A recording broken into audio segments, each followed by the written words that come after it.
Welcome into the BSN Rockies weekly breakdown. I'm Allie Monroy here with Drew Kreisman, and today we aren't at the BSN Denver studio like we normally are. Drew, where are we? Greatest place on earth, Allie. We're at Coors Field. Well, the Rockies are 13-12, just a little bit over 500.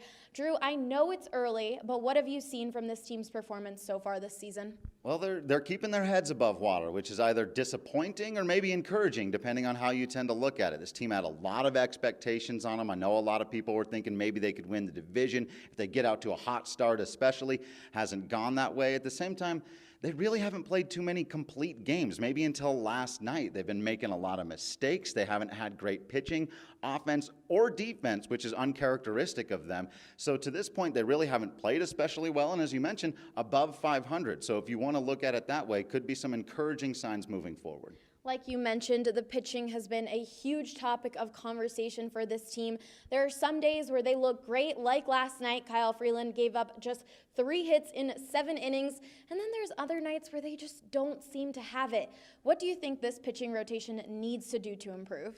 They've got to get consistent out there, Allie. They don't have to dominate, but we've started to see a little bit better. They've been attacking the strike zone. They need to stay aggressive. But I think that they're coming around. It's been a really chaotic beginning of the season, what with the weather and everything. But John Gray in particular needs to get going. He's got to be a leader on this staff. He's got the best stuff out there. He's the one guy that needs to come out and dominate some. The rest of them can string together some quality starts. Like you mentioned, Kyle did it.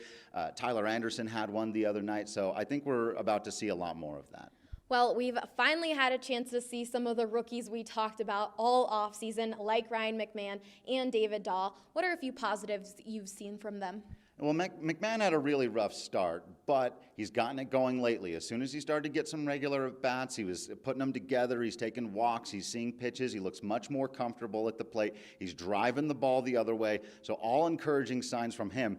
And, man, David Dahl just looks like he hasn't missed a beat. He's got a really weird stat going on now, Allie, where he's got a 10-game hit streak, but you have to go back 3 years because he's missed so much time. That's kind of the story of David Dahl. We know he can hit. If he can stay on the field, he's going to be a huge contributor to these Rockies. And finally, after today's game, the Rockies head on a 9-game road trip with series against the Marlins, the Cubs, and the Mets. What are a few things you'll be watching for in those games?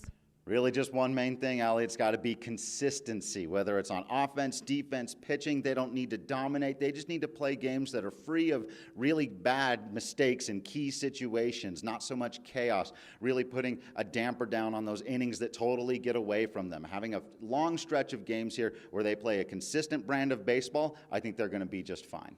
Well, guys, be sure to catch all of our game coverage on bsnrockies.com. For Drew Kreisman, I'm Allie Monroy, BSN Denver.